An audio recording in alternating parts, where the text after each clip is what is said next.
વડોદરામાં 2 કલાકમાં 1.7 ઇંચ વરસાદ ખાબક્યો છે। ઉપરવાસમાં આવકને પગલે હાલ પાણીનો પ્રશ્ન ઉકેલાઈ ગયો છે। હાલ તંત્ર એલર્ટ મોડ પર જોવા મળી રહ્યું છે। સંસ્કારી નગરી વડોદરા શહેરમાં સવારે મેઘરાજાએ ધુઆંધાર બેટિંગ કરતા 2 કલાકમાં સરેરાશ 1.7 ઇંચ અને ઉપરવાસમાં 4 ઇંચ જેટલો ભારે વરસાદ નોંધાયો છે। વરસાદને પગલે વડોદરા મહાનગરપાલિકાનું તંત્ર તાત્કાલિક હરકતમાં આવ્યું છે। ઉપરવાસમાં પડેલા ભારે વરસાદથી આજવા અને પ્રતાપપુરા જળાશયમાં પાણીની વિપુલ આવક થઈ છે, જેને કારણે આગામી 1 વર્ષ સુધી શહેર માટે પીવાના પાણીની કોઈ સમસ્યા રહેશે નહીં।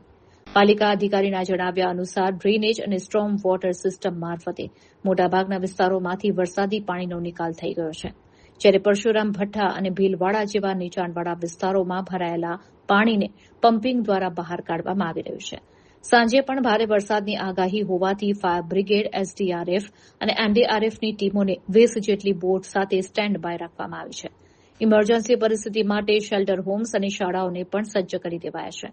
તંત્ર દ્વારા એલઈડી ડિસ્પ્લે અને પબ્લિક એડ્રેસ સિસ્ટમ મારફતે નાગરિકોને સાવચેત રહેવા અને નીચાણવાળા વિસ્તારના લોકોને બિનજરૂરી બહાર ન નીકળવા અપીલ કરવામાં આવી છે।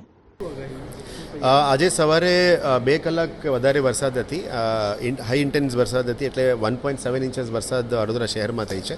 ઉપરવાસમાં લગભગ 4 ઇંચસની વરસાદ થઈ છે, જે વડોદરા ગ્રામ્ય, નર્મદા, પંચમહાલ વિસ્તારમાં છે। આ પાણી આપણે વડોદરા આજવામાં જ આપણે આવવાના છે, આજવા અને પ્રતાપપુરામાં, જેથી કરીને આવતા 1 વર્ષ માટે પીવાનું પાણી માટે આપણે ચિંતાજનક સ્થિતિ નથી। અમે વરસાદની પાણી ભેગા જ સમૃદ્ધ કરી રહ્યા છે। વડોદરા શહેરમાં જે વરસાદ થઈ હતી એ મોટાભાગમાં 99% પાણી આપણે rain water harvesting systems, drainage systems અને સ્ટોર્મ વોટર ડ્રેનેજનું જે કામગીરી કરી છે 1 વર્ષમાં, આનાથી જ મોટાભાગમાં પાણી નીકળી ગયું છે। થોડું ઘણું પરશુરામ ભઠ્ઠા, ભીલબાયલી વિસ્તારમાં જે સ્ટોર્મ વોટર ડ્રેનેજ સિસ્ટમ્સ નથી ત્યાં થોડું પાણી ભરાણ છે, એ પણ નિકાલ કરવા માટે પમ્પ્સ અત્યારે કાર્યરત કરી છે। હવે આ પમ્પ્સમાંથી જે પાણી કાઢ્યું છે એને અમે એપીએસમાં પણ સ્ટેશન્સને વિઝિટ કરવાના છે, જેથી કરીને ત્યારનું પાણી પણ બહાર કાઢવા માટે મહેનત કરી રહ્યા છે। સવારથી જ સતત ફાયરના ટીમ્સ પણ ફિલ્ડમાં છે, સતત અમારી ડેશ કેમ્સથી જ અમે ઇનપુટ પણ લઈ રહ્યા છે કે વોટર લોગિંગ સ્પોટ્સ ક્યાં ક્યાં છે। આપણે રેડ એલર્ટ જાહેરાત પણ અમે એલઈડી સિસ્ટમ્સ અને પબ્લિક એડ્રેસ સિસ્ટમ જે સિટીના 40 સ્પીકર સિસ્ટમ્સ છે એના થ્રુ જ પણ પબ્લિકને અપીલ કરી રહ્યા છે। ફાયરના ટીમ્સને પણ કીધું છે કે આપ લોકો દરેક વિસ્તારમાં જઈને લો લેઇંગ એરિયાઝમાં અનાઉન્સમેન્ટ કરજો, જેથી કરીને સાવચેતીના ભાગરૂપે પબ્લિક બહાર ના નીકળે એના માટે રિક્વેસ્ટ કરીએ છીએ। આજે સાંજે પણ ફરી 2 કલાકનું વરસાદની આગાહી છે, એને પહોંચી વળવા માટે અત્યારે તમામ ટીમ મેમ્બર્સ ફિલ્ડમાં નીકળ્યા છે। મોટાભાગમાં ફિલ્ડ સ્ટાફ ફિલ્ડમાં જ રહીને કામગીરી કરી રહ્યા છે, અને સાંજે ડેપ્યુટી કમિશનર્સને પણ કીધું છે કે અડધો કલાક તમારા ઝોન લેવલમાં પણ એક રિવ્યૂ કરજો।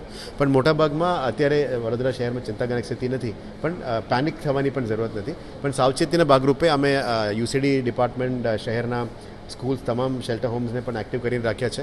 કોઈ પણ સ્થિતિને પહોંચી વળવા માટે અત્યારે સિસ્ટમ સાંભળે અને વહીવટીતંત્ર સાથે મળીને કામગીરી કરી રહ્યા છે। ફાયરના ટીમ સ્ટેન્ડ બાયમાં છે, અમારે 20 બોટ્સ પણ સ્ટેન્ડ બાયમાં છે, એસડીઆરએફ અને એનડીઆરએફની ટીમ્સ પણ આપણે સ્ટેન્ડ બાયમાં છે। પણ વધારે વરસાદની પાણી આવે, સિટીમાં પાણી ફ્લડ જેવું સિચ્યુએશન આવે તો જ આ કરવાનું રહેશે। પણ મોટાભાગમાં અત્યારે આવું ઇસ્યુઝ નથી, પણ સાંજના વરસાદના માહોલ જોઈને અને એક્ટિવેટ પણ કરાવીશું।